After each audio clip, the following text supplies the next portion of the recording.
भारत निर्वाचन आयोग ने बिहार विधान परिषद की 11 सीटों पर चुनाव के लिए कार्यक्रम की घोषणा कर दिया है। यह सीटें बिहार विधानसभा कोटे की है।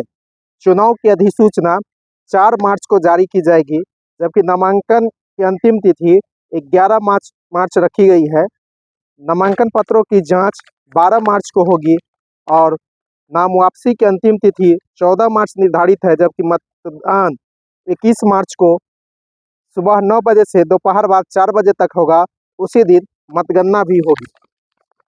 जदयू के खालिद अनवर, जदयू के नीतीश कुमार, कांग्रेस के प्रेमचंद मिश्रा, भाजपा के मंगल पांडे, राजद की राबड़ी देवी, राजद के रामचंद्र पूर्वे, जदयू के राम ईश्वर महतो, भाजपा के संजय पासवान, भाजपा के शाहनवाज हुसैन, जदयू के संजय कुमार झा और हम के संतोष कुमार सुमन का कार्यकाल 6 मई को समाप्त हो रहा है। इन्हीं सीटों को भरने के लिए यह चुनाव कराया जा रहा है। चुनाव की अधिसूचना 4 मार्च को जारी होगी। उसके बाद नामांकन की प्रक्रिया भी शुरू हो जाएगी। यूँ कहा जाए कि अब बिहार में मंत्रिमंडल का विस्तार 14 मार्च तक टल गया है। मंत्रिमंडल का विस्तार भी अब बिहार विधान परिषद के चुनाव के बाद ही कराए जाएंगे।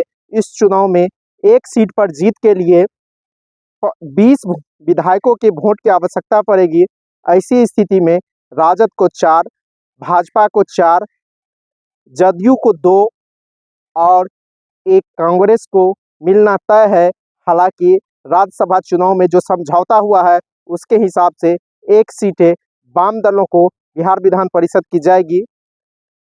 चुनाव कार्यक्रम घोषित होने के साथ ही बिहार विधान परिषद में चुनाव की सरगर्मियां भी तेज हो गई है। इस चुनाव में राजद को जहां एक सीट का फायदा होगा, क्योंकि 18 के विधान परिषद चुनाव में राजद ने अपना एक सीट हम के संतोष सुमन को दे दिया था।